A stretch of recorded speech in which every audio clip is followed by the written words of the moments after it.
So this first part, you know already, but it has to be said to get to the big news today. Right, President Biden announced that he was dropping out of the presidential race yesterday, writing, "It has been the greatest honor of my life to serve as your president, and while it has been my intention to seek re-election, I believe it is in the best interest of my party and country for me to stand down and to focus solely on fulfilling my duties as the president for the remainder of my term." With him going on to say that he'll further address the nation later this week, as well as pointing to his record as president. With him then ending with, "I believe today what I always have, that there is nothing America can't do when we do it together. We just have to remember we are the United States of America." But from there, we'll start with some things that we have learned since the announcement. One, turns out Joe's just like me. His staff didn't know this was happening until 1 minute before it was sent out. With reportedly only a close circle of family and advisors knowing what was going to happen as they talked over the situation with Biden on Sunday as he spent time at his vacation home in Delaware sick with COVID. But then also, following this announcement, you had a lot of people going, okay, well, who's running? Well, there we saw Biden quickly endorse Harris, and their campaign shifted gears to go all in on Harris. Things like the Twitter account Biden HQ switching to Kamala HQ, with that account also more than doubling in followers overnight. Also, as far as big numbers, it coincided with a ton of fundraising, with the Democratic Party getting over $100 million in donations over the past 24 hours, the largest single day since 2020,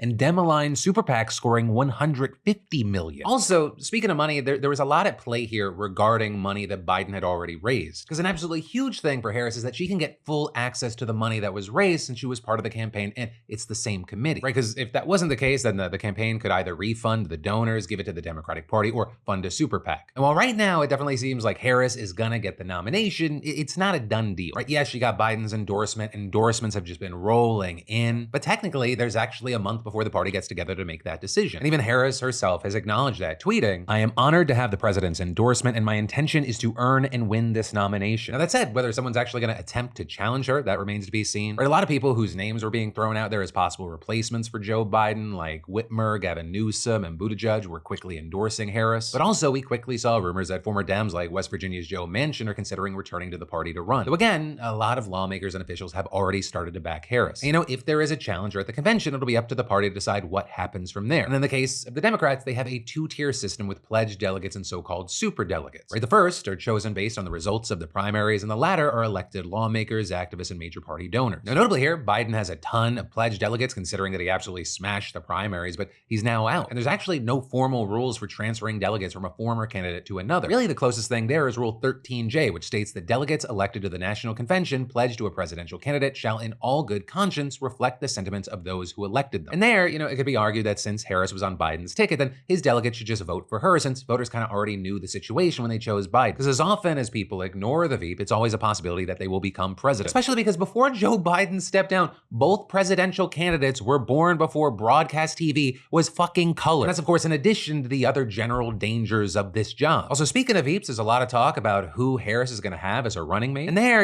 we've kind of just seen a lot of people joking that it just has to be some white guy. We're seeing, a number of names getting thrown out there, though. A lot of people have kind of joked that it should just be a white guy from a swing state, which, wouldn't you know it, just so happens to kind of line up with a number of potential hopefuls that experts have pointed out. Folks like Pennsylvania Governor Josh Shapiro, for example. Others highlighting Arizona Senator Mark Kelly. Also, Kentucky Governor Andy Beshear has been mentioned. He's interesting. He's a Democrat that won Kentucky, which is a deeply red state, by 5 points. There are also names that have gotten thrown out there that I don't think make sense, like Newsom as a VP pick for Harris. I either don't think makes sense. However, in reality, we have no idea how this is going to play out. We're going to have to watch what happens in the coming days and weeks as we get closer to the convention on August 19th. But regardless of who wins the nomination and who their VP is, we know that they're going to face some issues when it comes to ballots. Right? And that's because the Heritage Foundation vowed to fight any attempts to replace Biden on various ballots even before his official resignation. With the most notable of these ballots being Nevada, Wisconsin, and Georgia, all key swing states that have strict rules about replacing a candidate. And while they generally allow replacements in the event of a candidate dying or being removed from office, the foundation's general argument is that since Biden overwhelmingly won the primary in those states, he was also chosen to be the candidate. Therefore, they say that state law applies and that he can't just be taken off the ballot. And on top of that, the foundation claims that the deadline to get on those ballots has already passed. But there are a ton of major issues with what they're saying. Right? The first thing is that it's just flat out untrue that the deadline has passed. In fact, every state but Ohio has deadlines that are after the Democratic primary. Also, Ohio's was before, but the legislature passed a law that would extend it to September 1st. However, the DNC also pointed out that the law doesn't go into effect until August 31st, after the deadline and the convention. So instead of trusting the legislature, they're going to go through with their original plan to nominate someone remotely before the original August 7th deadline. Right? And then there's the issue about Biden winning the primaries. Right? The conservative argument is that Biden won the election, therefore he's the candidate, so those state laws apply. With one Fox News contributor saying, saying. Elections are not run by the party, they're not run by the federal government, they're administered by states. Each state has state law. Once you go through the primary, once you go through the caucus, you have to follow that law. But who gets to vote in primary elections and the rules about what delegates must do is completely outside of the state's authority. And in the case of the DNC, the primaries are technically advisory and the delegates are only supposed to try, quote, to reflect the sentiments of those who elected them. But they're free to do whatever they want, and they have been since 1984, which notably is different from the RNC, which is maybe why there's confusion. But the states, they can't dictate things, and the Supreme Court ruled in the 80s that the parties have widespread protections from state laws and how they choose their candidates. But the biggest hurdle the Heritage Foundation is going to have in any lawsuit is that they lack standing. Right, and to better explain it, here's how Legal Eagle put it in a video discussing this exact issue. So you can bet the Democratic Party would argue that it alone has the power to nominate its presidential candidate,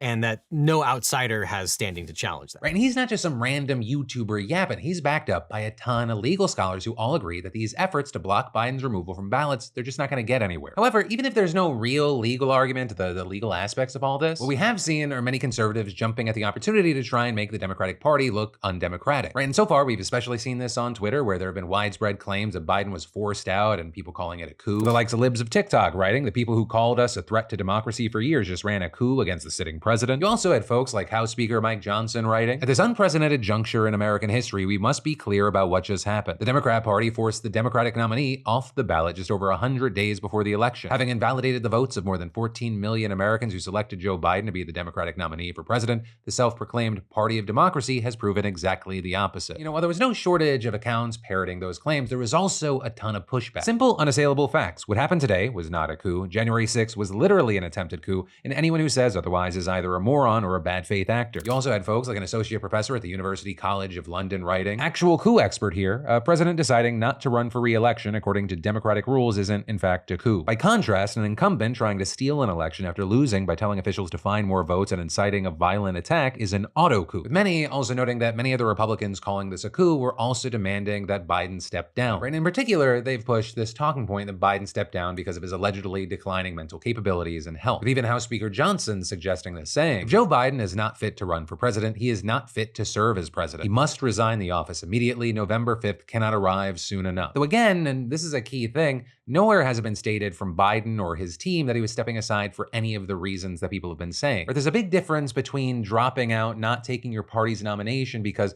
the polling says that your base is very concerned about your age and that it seems like you're just not going to win, and being capable of doing the job of president. But it's pretty much anyone that is familiar with politics and running for office will tell you there is a massive difference between being a candidate and being the president, between running for the job and doing the job. Though I've also seen a few people saying that Biden should resign because Harris would then be president and that would technically make her number 47 and it would fuck with Trump's merch. But I don't see that happening in the near future for whatever reason. And as far as, the Democrats in this situation are concerned, most have said that Biden's decision has just come off as selfless and has received widespread praise. But as far as what happens from here, I mean, we are largely in uncharted territory. That said, there will likely be a bunch of legal challenges thrown around, so fun. It's also incredibly likely that Harris is going to be the nominee, though again, this election has showed us we never really know what's around the corner. And who really knows what's going to happen from here to August 19th when the Democratic convention kicks off. And so in the meantime, I'll just say hi to all the history students that are going to be learning about this in 30 years. Is it crazier or have things mellowed out? Also, do you even exist? Because honestly, the way things feel right now,